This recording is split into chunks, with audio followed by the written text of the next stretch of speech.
So as you know, we're stepping into this series on solitude, and I'm actually going to cheat. I'm going to pull my phone out. I know that sounds terrible. Actually, everybody pull your phone out, if you don't mind. How often do you hear that come from a pulpit, right? Do I have any Android users out there? Heard some boos on that. My gosh. Savages this morning, my gracious. What about some iPhone people? You can put this first slide. Represent iPhone gang. There it is. Well, we know what Billy's about. Sweet. I want you, if you have your iPhone, to tap your settings button. Yeah, that was a ploy the whole time. I gotcha. If you have an Android, tap your settings button too. Android, you'll be going to your digital well-being tab. And iPhone users, you'll be going to your screen time tab. Yeah, we're calling it out. I want everybody doing this exercise. I want you to know when you get to the end of this exercise, I want you to know your average screen time usage on your phone. Anybody surprised? You don't have to answer that, but are you kind of like, oh, okay. I know when I look at it, I go, okay. There's like this unsettling moment in my gut that I'm like, oh gosh, I guess I do look at my phone that much, right? Everybody kind of getting a glimpse of it? You feeling all right? Anybody stuck? Maybe mentally stuck after looking at the number. All right. Y'all feeling good? Everybody back with me? You can put your phones down. In fact, if you want to put them on Do Not Disturb so they don't distract you today, you can. Just an invitation, not a command, let it be known.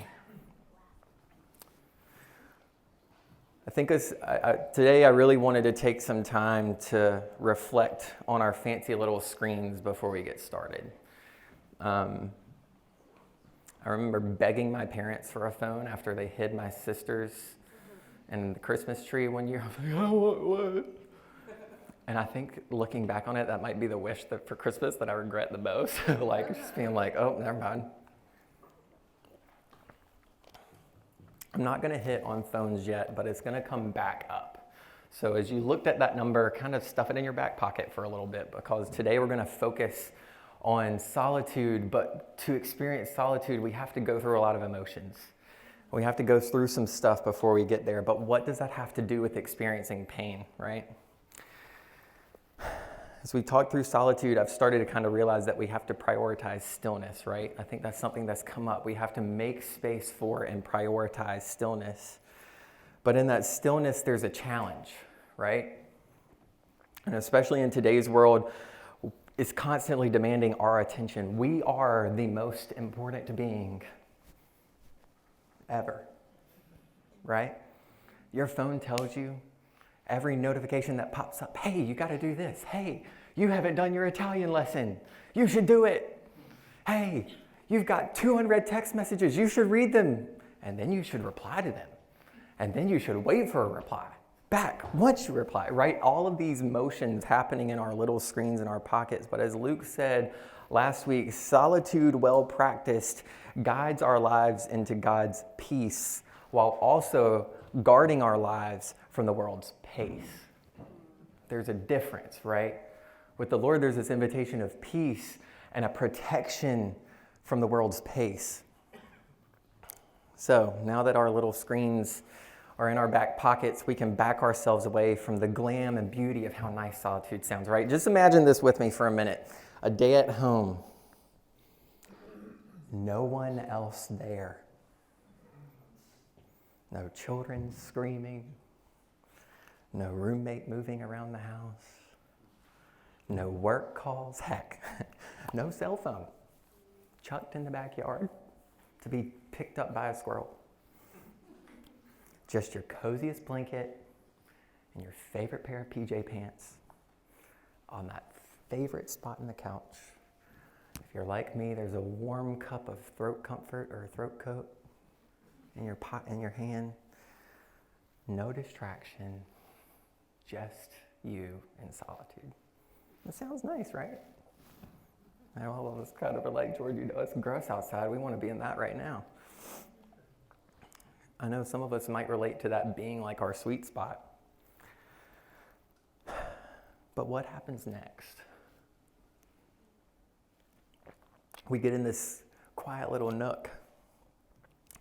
And I actually want to introduce a name that you've heard a lot, but here he is again, Henry Nouwen. Solitude is not a private therapeutic place. Rather, it's a place of conversion, the place where the old self dies and the new self is born, the place where the emergence of the new man and the new woman occurs. In solitude, I get rid of my scaffolding. I have no friends to talk to, no telephone calls to make, no meetings to attend, no music to entertain, no books to distract, just me, naked, vulnerable, weak, sinful, deprived, broken, nothing. It is this nothingness that I have to face in my solitude, and nothing so dreadful that everything in me wants to run to my friends, my work, my distractions. Solitude is the furnace of transformation. It's the place of the great struggle and the great encounter. The struggle against the compulsions of the false self and the encounter with the loving God who offers himself as a substance of the new self. So last week, Luke had this handy dandy container of dirty water, and we learned that with time, there's this settling that takes place, right? Y'all remember that jar? He shook it, and by the end of the teaching, it was kind of all settled down. If you're like me, I was kind of like looking at it because I saw the layer at the bottom. I was like, well, duh, that makes sense. But then my science brain was like, ooh, is there a lipid layer on top? Because there's some stuff that floated to the top. Or is it density? Is it like, what's going on? You know, I was geeking out a little bit. But then I like kind of started to think about it a little bit. That solitude not only settles some stuff, but it brings some stuff up, right? Now for me, I didn't really think about that in the moment. But as I thought about it this week, Thomas Keating refers to it as the unloading of the unconscious, right? When your solitude begins to unload the things that we may not have even known that we had stuffed down so far, and all of a sudden we get a minute to be quiet and we're like, oh, I didn't know that was in there. I know that's been my own personal experience. But as that internal dust settles when we enter into solitude, I think we have to begin to feel some feelings that we probably weren't expecting, and that's what we're going to talk about today. It's uncomfortable. It's not always easy. And I wish that I could tell you that going into solitude was going to be one of the easiest things that you could do, but in fact, for some of us, I think it's the hardest. It forces us to strip ourselves down really quick and actually come to reality with what's happening in our heart and our head and try to connect the two. And I wanted to share on these things not just as I work through them, but I have been working through some of these same emotions that I'm going to talk about today in the last few months. My own story is that I'm actually living in the midst of a lot of them right now. The last few months of my life have been pretty hard. I've had close friends go through really hard challenges in life. And quite literally, a couple of them life or death moments, it felt like. And for some reason in those places, the Lord was like, here you are. And I got really frustrated with him. I was like, why me? Like, why are you putting me into that place? And he's like, well, I can trust you. And that shifted my perspective. So today I kind of want us to focus in on like, what do we do when we start to experience these emotions that bubble up in that place of stillness and silence when we finally make our world quiet and then we go, oh no, I didn't know some of this was stuffed in there. The first of which will be exhaustion. When we finally start to slow ourselves down, we suddenly go, oh man, I am tired, right? I think we've all experienced something like this, that the crash tends to kick in first. There's a deep weariness that just kind of slaps us silly, and then we feel our adrenaline being completely taking us over and taking us out at the same time. You know, there's a story in 1 Kings 19 of this prophet named Elijah, right? And I love this story, and I won't go into too many details, but he had just gone through all of this work. He was fearing for his own life. Ahab's wife, Jezebel, basically had a hit list out for him and a few other people. When I say few, definitely more than a few. But all of the prophets were under this heavy persecution, and in that space, Elijah just straight up took a nap. The Lord was like, go. It's kind of funny. I don't know if I put it up here or not. I think I do. But yeah, you can see. Then he laid down under the bush and he fell asleep. Get up and eat. Ate and drank. Lay back down. Get up and eat. Like the angel of the Lord was telling him, bro, just take a nap and take care of yourself for a minute. Some of y'all are like waiting for the Lord to come to you and tell you to take a nap and eat something. He might just be telling you, but not that vocally right now. I need us to pay attention to this piece because I think sometimes that we're really quick to just go, the harder I work, the closer I'll be to the Lord. Uh-oh, guilty, so guilty. That it's my work, it's my performance that puts me into that place.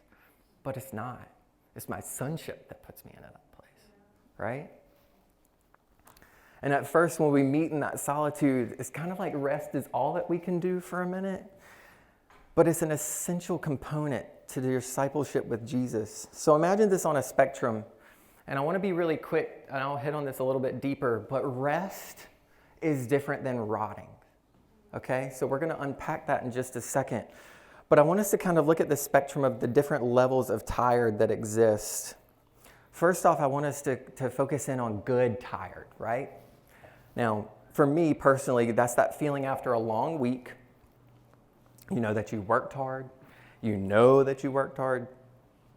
You got a lot done. You hit the gym every day or a few times during the week. You made your schedule. You made the world a better place. You can feel it in your heart and your gut.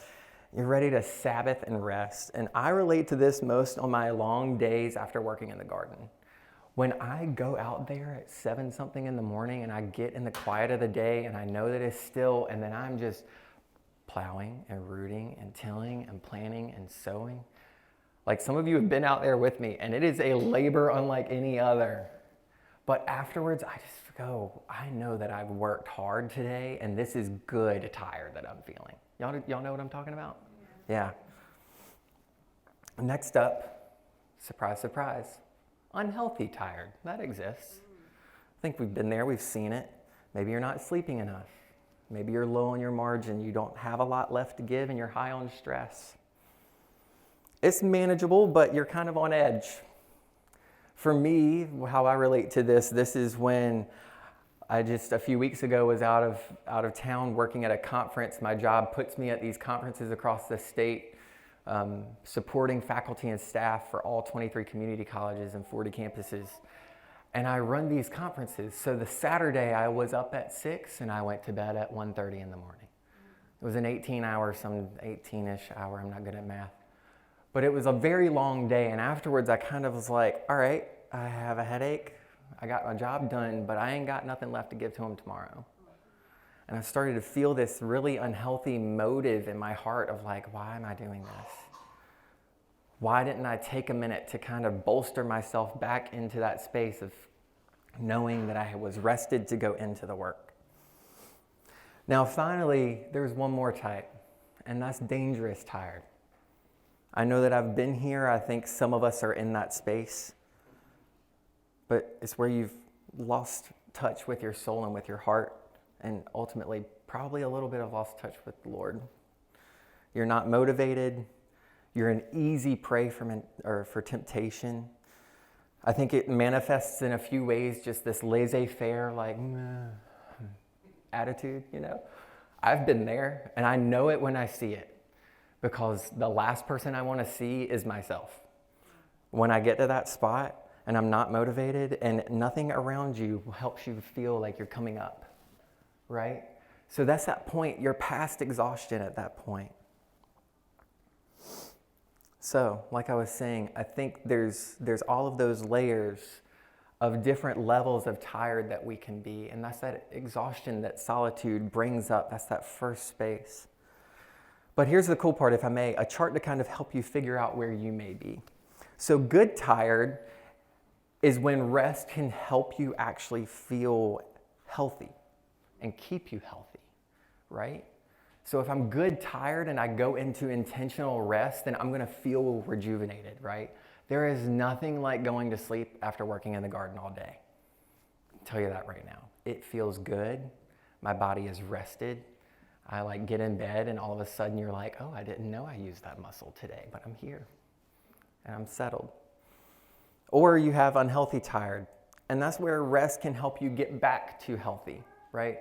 So it can help get you back up to that place, but we want to try to live in that healthy space.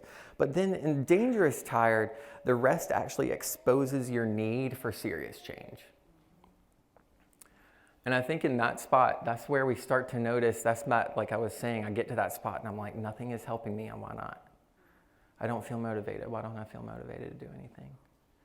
And I think that's sometimes what we have to pay attention to. But I really quick want to hit on that difference between resting and rotting. I want to be clear, this isn't like a lazy rest, right? This is an exhausted rest. There's a difference. And if you're in those last two brackets, you don't want to use your false rest to try to get you back up. Or if you're in the good tired space, you don't want to make sure your bad rest doesn't trip you down. So rest versus rot, right? Jordan, what are you talking about? This doesn't make much sense. I want you to think about the last time that you bought a banana. Okay? I like bananas. I'm a green banana guy. The moment they get spots on them, they go in a Ziploc bag in the freezer for smoothies. Right? Good. All right. Got some amens on that one. Thank you. I needed somebody to hear me out. Or if I'm down home, they turn into banana bread. Amen. Now, that banana that's on your counter, it can rest for a few days, right? But what happens when you leave that banana for about 8 weeks? Yeah. You probably no longer just have a banana. You now have a science experiment. You have some mold. You have some gnats.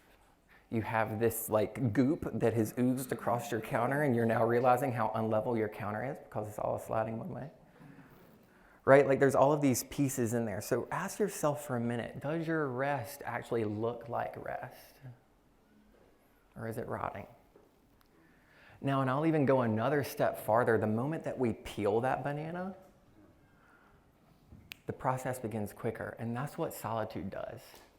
Solitude is that peeling away of a protective layer of our hearts a little bit. We expose ourselves to the Lord and go, okay, I'm going to take everything out and make myself ready.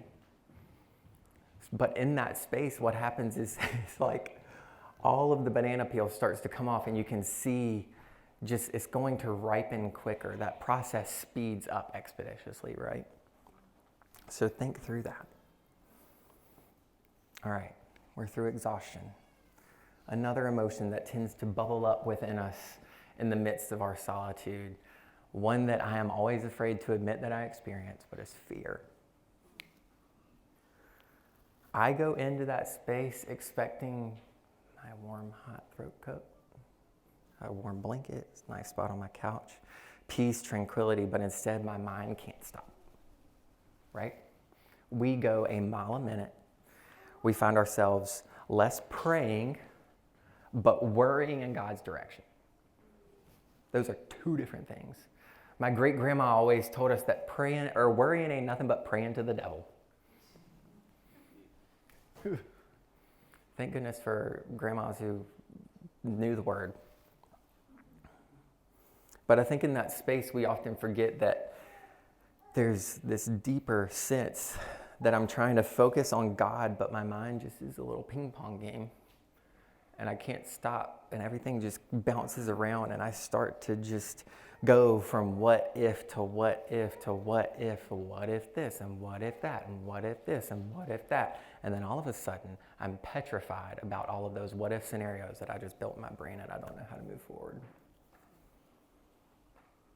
So in solitude, not only do we start to feel how tired we really are, but we start to also feel that fear of like, oh gosh, now I feel like I can't get through it, right? This is where my hesitation and my wrestle personally comes up the most.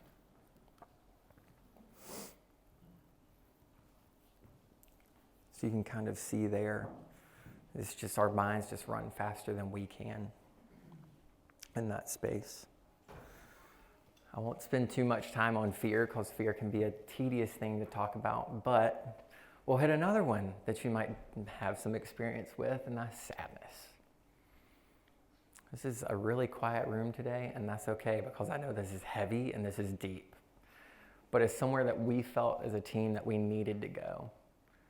And I'll unpack in a little while on why Luke, for some reason, wanted me to teach on this, but I'll save that for the end. Everything in this life has some sadness in it. There's sorrow nestled in it. Why? Because even our happiest moments of celebration, joy, togetherness, sometimes start to come tinged with this faint note of sorrow whenever we've actually begun to experience solitude. You set yourself apart and suddenly go, oh, now I'm here by myself and I'm missing out on this, or I'm not part of that, or, those thoughts start to fill our minds. And as we go into solitude, often we begin to feel that sadness well up, right? It's like your soul tells you what you need to grieve and to sit in before the Lord himself and let it just pass through you. Suddenly you have to become a filter for your own sadness. Sorrow and joy tend to intermix in this life, but the reason why those two things intermix is because we're waiting on the Lord's return. There's a hoping and a longing, and that sadness shows up in that quiet place as we wait for the Lord because we know that he's coming and we know that there is something better for us, right?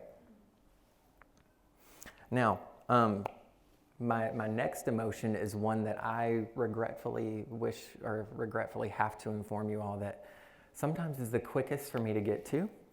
I'm not proud of that fact, but it's anger. And in solitude, we kind of become all of these things and they start to well up and then we're like, oh gosh, right?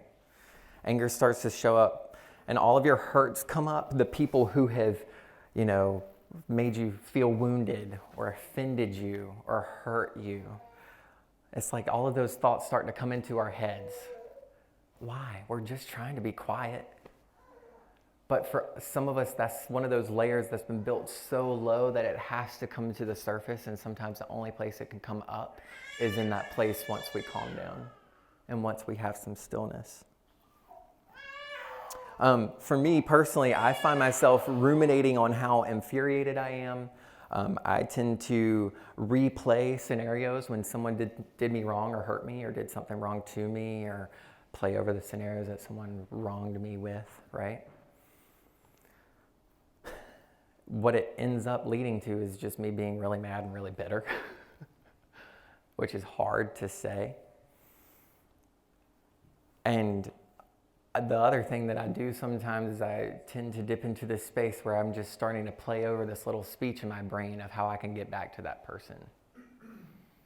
And it doesn't say, vengeance is yours, declares the Lord. It says, vengeance is mine, declares the Lord, right? And I think it's really quick that us as Christians, my mom I love this woman to pieces. She would always tell me, she's like, just because you love the Lord doesn't mean you have to take it. It's not that we can't stand up for ourselves in a space, but it's that we know where we're standing, right? There's a right standing that comes into place with our anger. Now, if this is your default, here's some of my own not proven original thought on some cautions I would give you. Something the Lord showed me in studying for today, that when this is my default, when anger is one of the first things that I feel when I'm dipping into that solitude space, it often means that there's either forgiveness or repentance missing, or both. I'm either forgetting to forgive someone or I'm forgetting to repent for something, or both. And when I start to get angry and frustrated, it's that moment where you need to check yourself. And that might be a forgiveness or repentance for someone who's wronged you, or it might be something you need to forgive yourself and repent for too. And I think more than often when I also start to feel anger, for me personally, it's a lack of responsibility for me. Suddenly I'm off-putting something that's come up in the solitude space, and I don't want to take ownership of something that I know I have to own and apologize for or ask for forgiveness for. Does that make sense? And that space is so tricky because we're quick to go, they did it. When in reality, the Lord's like, actually, son, check yourself. Check yourself before you wreck yourself, right? This is a prime space to check ourselves and make sure that we know where we're sitting. And if anger's showing up, I would vouch that there's probably somewhere where humility needs to come into access to. And finally, The one I think most of us experience the most, but that we're most afraid to talk about, is shame. And the silence and the stillness, y'all are doing such a good job at being silent and still today too, my gracious. But in that place, shame bubbles up. And when we're stripped down, we're naked, exposed, and all of our thoughts are out there, who we really are comes through.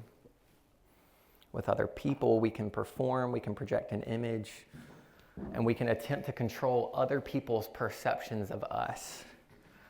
And we can fool ourselves to that certain extent. We start to believe that we are who we're projecting ourselves to be.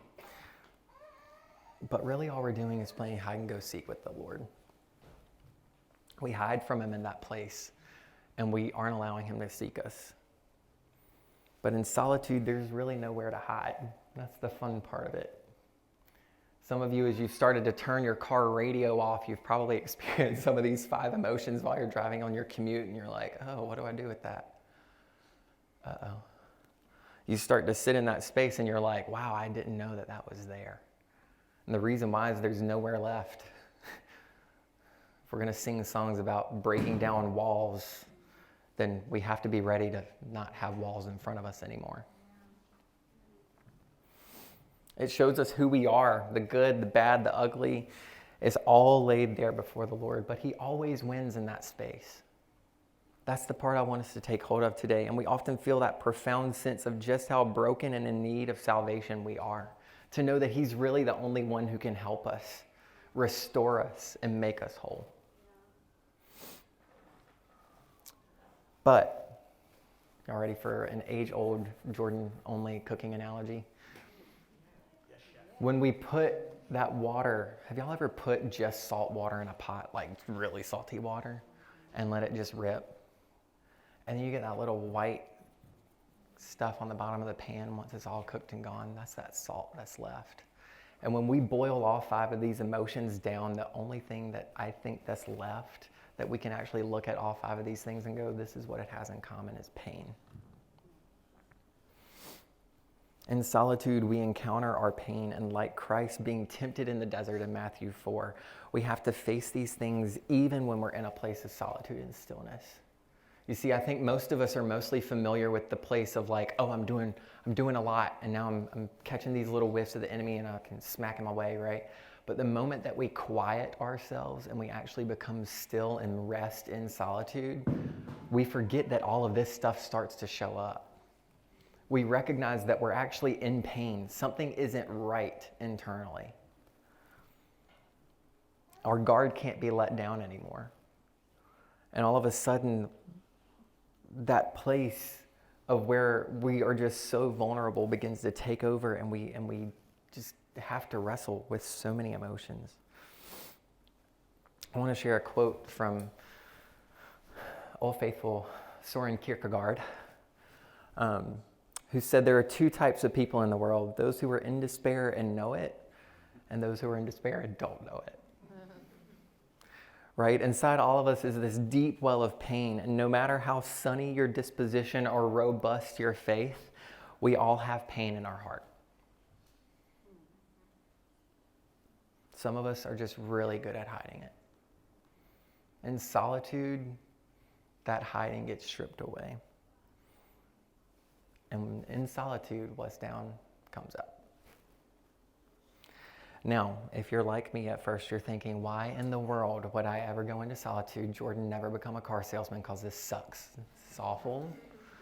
This is the worst sales pitch I've ever heard, right? All of this stuff is in you. The shame, the fear, the anger, the sadness, the exhaustion, the pain. All of it's there.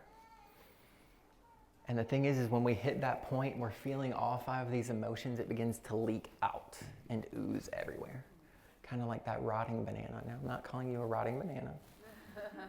But it's important to listen to and pay attention to that our world starts to leak out, and we don't even notice it sometimes. And the people closest to us, the people you love, begin to go, something isn't right.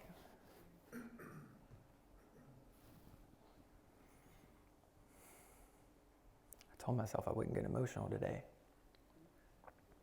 I've seen this happen in my own world with myself, where when I know I'm not doing good, when I know I'm not getting to the place of solitude to actually let the Lord wrestle some of these emotions out of me, I begin to kind of exercise those 5 emotions as bow and arrows that I can pull and chuck at other people. I weaponize my emotions instead of letting the Lord come and meet me in them. And that's a dangerous place. So, Jordan, how do we get free of it? How do we not weaponize our emotions? How do we not leak out like toxic pollution? We get to face it. And I'm the only one smiling because no one else wants to face it, right? It's hard, it's scary, it's tough. But the only way that we can face some of that is in that place of solitude again.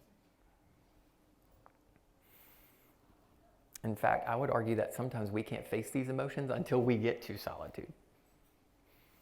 It actually takes us being still and being quiet for us to work through some of these things. All right, now you're saying in your brain, now Jordan, that's nice. I'm in pain. Thank you for pointing that out. I'm wrestling with these 5 emotions and I didn't really know it. Or did I know it? I don't really know what I know. What do I know? Where am I? What's happening, right? Like we're feeling all of these things. And now you're telling me that solitude's going to help me? Why haven't I seen this pain before? I'm so glad that you asked. We're way too good at the thing that keeps us away from pain. We're really good at distracting ourselves. We have some global cultural narcotics at the ready. And I would argue that you've probably indulged in them since you walked in today. At least one of them, maybe more. One of them is the one that we looked at when we got started. You see that screen time number that pops up and you're like, oh, I guess I am distracting myself that much during my day, right? We have so many ways to anesthetize our emotional pains with whatever distraction we want. I mean, food, guilty, alcohol, shopping, pornography, entertainment, social media, whatever it is. Sports, activities, going and doing things, being with others, fill in the blank. And you're saying now, Jordan, but is it really that bad? I want to take a look at the one that I see the people eat away the most. And I know in every walk of my own life, I've witnessed it for my own self as well. I want to introduce you to Diefenbach and Borman, who wrote a beautiful article titled "The Smartphone as a Pacifier and Its Consequences." Now, I, again, try to be a self-proclaimed academic. I love journal articles. This is like when I'm bored at work, this is what I do. I go find articles and I read them. I know it's strange, but hear me out. As a baby, I had a pacifier, right? Anybody else? Probably did. Great. But I was a colicky baby. Any of y'all ever had a colicky baby or know what that is? We're not the most peaceful creatures. We're really noisy, really frustrating. Sorry, Mom. But it came with a consequence later on that I always wanted this pacifier. It actually led to a lot of dental issues. And my teeth were kind of, not the best because I was always having that thing in my mouth, but it was the thing that soothed me. It was the thing that helped for some reason. And Mom, again, I know that you had nothing, I have nothing against you for that. You did what you had to do, but I think the thing that I want to make sure that we're aware of is that our anesthetics that we use have consequences. The things that we use to soothe ourselves come with a cost. Some interesting findings from Diefenbach and Borman. First off, I love, this is hard, so just bear with me for a minute, but it's important to recognize as we go through solitude, these things that we tend to numb ourselves with, which we know the smartphones are one of them. That smartphone use is often used to cope with negative emotions rapidly when we find ourselves alone. Duh, right? Makes sense. Of course we're going to go to our phones when we finally get ourselves some quiet time, right? We get in our quiet time and then suddenly we're on Instagram and your little hour-long timer pops up and I'm like, ignore for the rest of the day, right? Guilty. I did it yesterday. My screen time was up 15% in the last week. It was Thanksgiving. I wasn't working. I also had some medical procedures done earlier this week, so all I could really do was like lay on my phone. But I think it's important for us to realize like that is a quick place that we go to, right? But get this, the same article, the people that reported that they have a high need to belong, so they feel that high need to be with someone or be a part of a people, are the quick to be bored people. Those were the same people that self-reported using their phones a higher amount than the control group. So let me break that down in a different way. The same people who said, yeah, I use my phone a lot, were the same people who said, yeah, I want to belong to people and I'm very quick to be bored. Basically what that's showing me is that we don't know how to be alone. We as a culture just anesthetize our alone time. We fill it with something else. We don't know how to be with ourselves. And if we remember anything, that means that we aren't aware of how to face those emotions and that pain that was bubbling up in the first place, right? Because we need solitude to cross through that. Here's another one for you. People who express negative attitudes more often reported using their phones more often. Uh-oh. I know in my family we have some negative Nancy's. And the negative Nancy's are the ones who are always, they're. And I can say that, and I love them because they won't watch this either. And if they did, they probably need to hear it. I'm going there. Sorry, y'all. Hi at home. People who do turn their phones, get this one. People who do turn to their phones genuinely believe it will provide a satiating comfort and help heal their emotions. But in another study by Segulier and Gridemeyer's study titled Facebook's Emotional Consequences in 2014, that study actually found that the majority of the people found that their phone actually made their mood worse and damaged their self-perception. Their mood was worse after going to it for self-soothing. So there's something about our cultural narcotics. I ran EMS for a few years, and I remember the last day that I ran one, and it was so strange. I ran 4 overdoses in one day in Spotsylvania County. And I watched these people who were so hooked on something, couldn't let it go, but they didn't know that in their mind there was something that just made them have to go search. But that same thing that they were getting to slowly fill that void, fill that need, was the same thing that was putting them in the back of my ambulance under a Lucas machine and with a bag valve mask over their face, getting CPR. And I think it's important for us to remember that these self-perceived cultural narcotics have repercussions. They have things that keep us from where we should be. I don't know about y'all, but I want to be someone who knows how to be alone. Not only knows it, but enjoys it. I want comfort. And I want to find comfort in solitude. Y'all feeling a little neck pulley yet? 2 more. May I? Social media usage correlated to feelings of envy, lower self-esteem, and depression in this study. People that looked at their phones more often and specifically went to social media correlated higher with the same feelings of those 3 groups.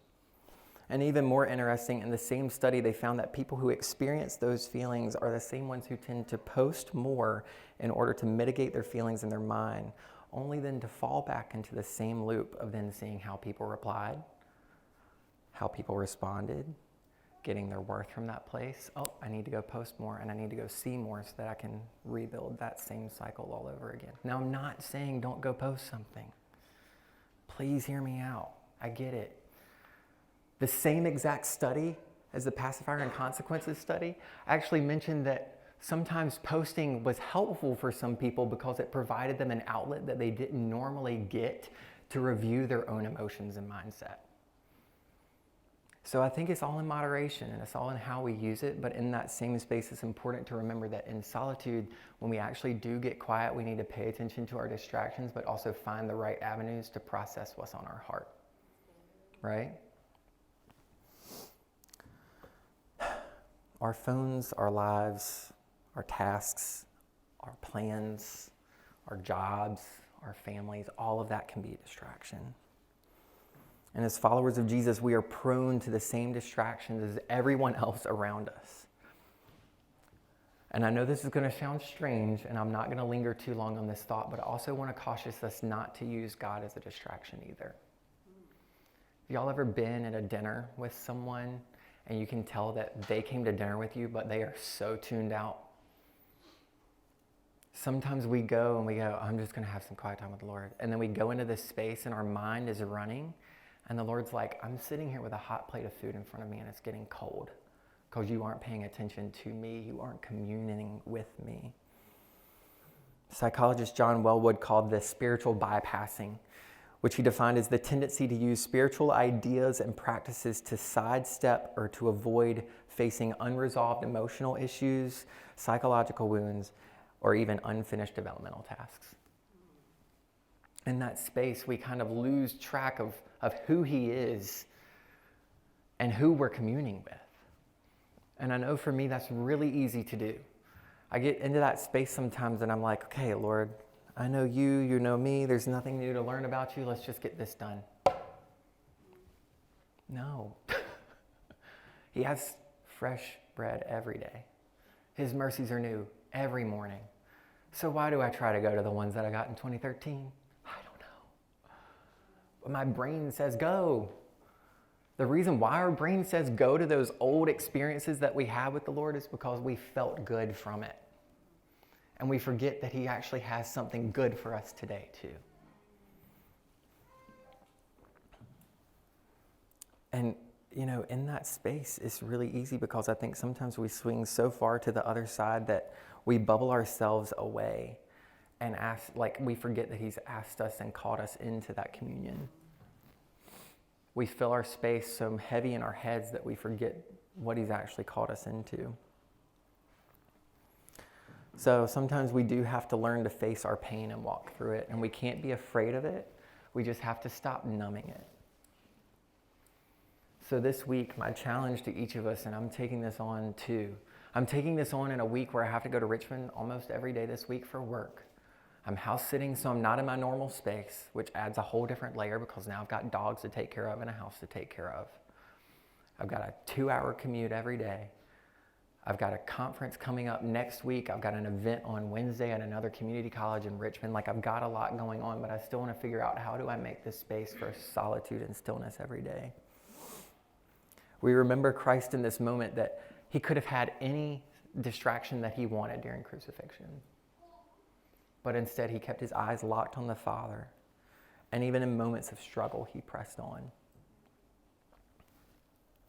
My personal story that I told I would share with you all was that over the last few months, I've been really blessed to do some inner heart work that's forced me to just kind of be still and be silent. To take moments to reflect on what's actually happening in my heart. I've watched my friends suffer. I've watched my own health challenges happen. Dealing with the grips of hard news from the lives of friends and family. And quite honestly, having a front row seat to suffering. But in the midst of it, I started to walk through this place where I had people help me enter into solitude and kind of strip away some of my own base layers and face some of that pain that I had walked through. And let me tell you, it takes a lot of hard work. But for me, because of the years of self-security and sin and a lack of faith and trust, I got a lot of grace and a lot of tears. And I will forever be grateful to the people who helped steward me through that space. And I'm honestly grateful to still be in that process. But what I've learned is that although pain is hard, the result is freedom. And when we lean into it and we learn from it, it has to involve mercy and grace, compassion, and forgiveness, not just for those around us, but for ourselves. And we can learn a lot from what we walk through if we're willing to do the work. Now, I fully recognize that this is not the easiest place to land a message, but welcome to the landing zone. This is probably leaving some of you a little bit like, well, now what do I do? And that's where I'm going to pull the old, like, I grew up in television when, like, you had to wait for the show next week. Like, you just wait 5 seconds for the next, like, skip intro, you know, like, you can't do it. But next week, we're actually going to unpack what it looks like to move through this pain, right? It's a vitally important follow-up today. So I'm just telling you now, I would strongly recommend coming next week and hearing that. But I did want to remind us today that the pain that we feel in solitude when these things start to bubble up it's a gift. It really is. And if we can recognize it, I think there's just in that same space a longing desire that he wants to restore those things that he's pulling up. That from that pain, there's a restoration that's able to be intertwined with. From these emotions, as we walk through them, he actually has something greater for us. I think sometimes we get really scared of identifying our problems, right? But I want some of you, like, go to the mechanic the next time your check engine light is on and just say, oh, just fix it. You don't need the code reader. And tell me how that would go. It's going to take a lot longer. But guess what? There's this little tool that they just plug in and it tells you, hey, it could be this. And I think sometimes we get so far into our problems that we forget to actually take a minute and let the Lord identify and just go, hey, here's what's going on.